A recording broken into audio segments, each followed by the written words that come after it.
Hey guys, Colin here with just a bunch of mixed up records and various items I have picked up since my last update, which was that last week?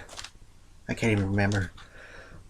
It's been a busy week, flooding in the apartment and, various things. If you want to know an update, my mom is doing much better. She's still improving.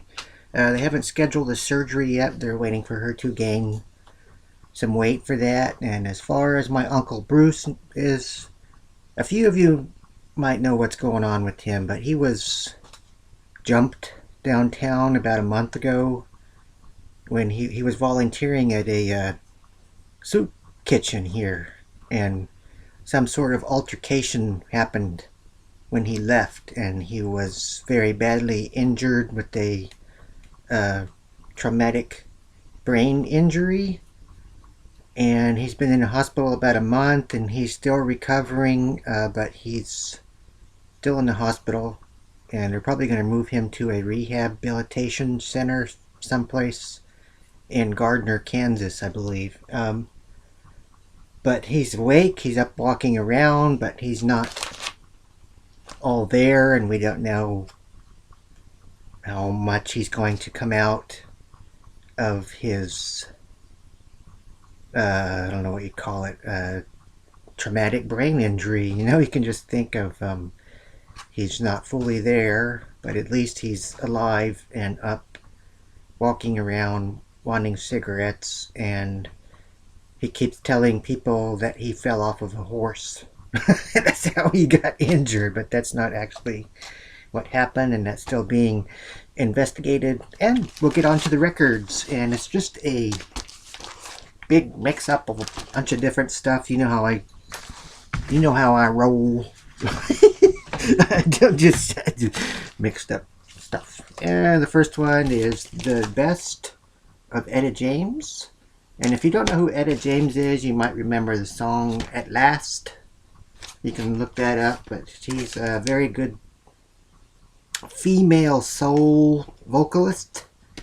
And if you don't have any Etta James, at least get the best of Etta James. Good record. And next we have, I never had this record, the cover's kind of beat. Lou Reed, Transformer. It's a pretty good record. Only I like Vicious and Walk on the Wild Side. You probably remember Walk on the Wild Side. And there's the back of the cover, and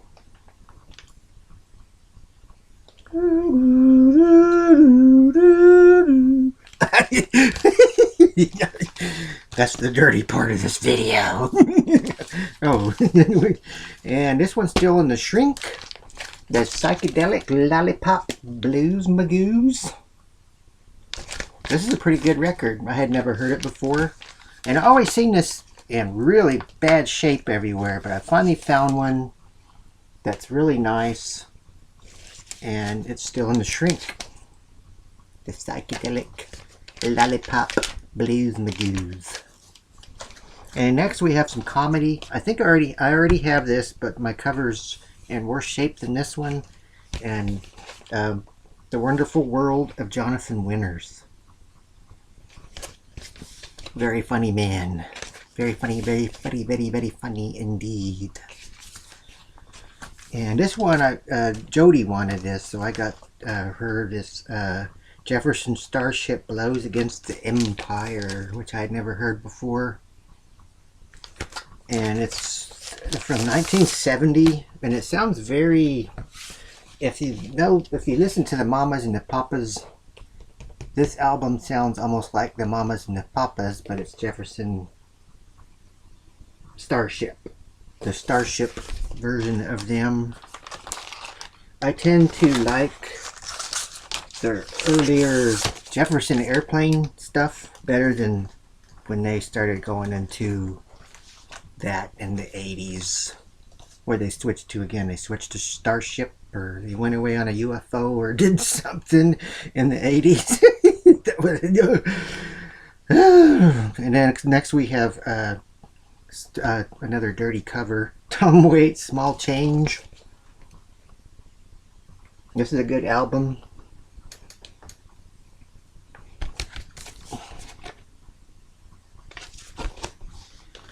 Another one that Jody wanted. I'm keeping her for her right now because she's getting ready to go home for the summer to Wichita for well, not for the summer, probably for a little while until she goes back to school. Eagles, One of These Nights. And we listened to this last night, and I had was it this one? No, it was the other one, the Jefferson Starship. We hadn't heard any of the tunes on there before. And next, I picked this one up just for one song, and this is Hot Chocolate, and it's got "You Sexy Thing" on it. Hot Chocolate. And that's it for the records. Now I have another pile of stuff I've picked up recently. I went and raided the $7.99 bin at Walmart for Blu-rays. I haven't seen this in a while, so I picked up Gremlins.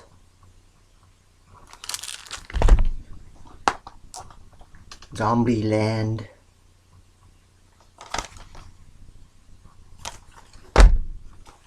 This might seem like an odd one, but it's Warm Bodies.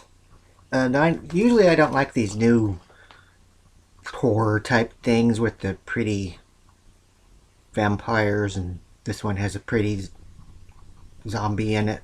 But this is actually a pretty good movie. I went and seen this movie with Joni.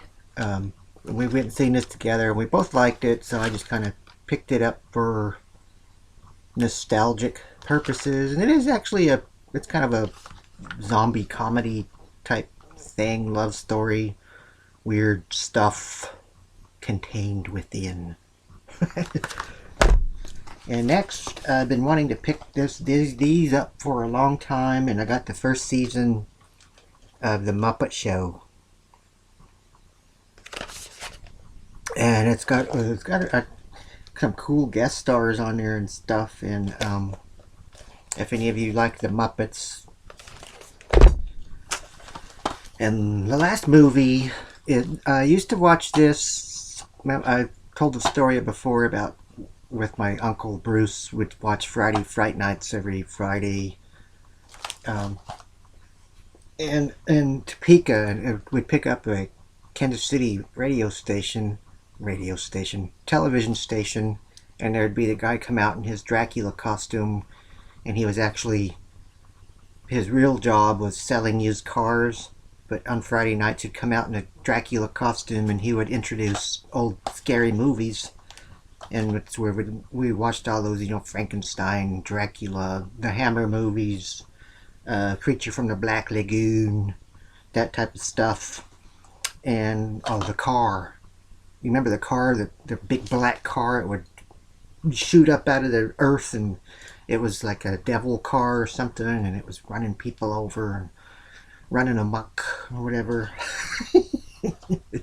Anyway, this was one of the movies I remembered watching then, and I could never find this anywhere. And I finally picked this up at our local Hastings, and it's The Gargoyles.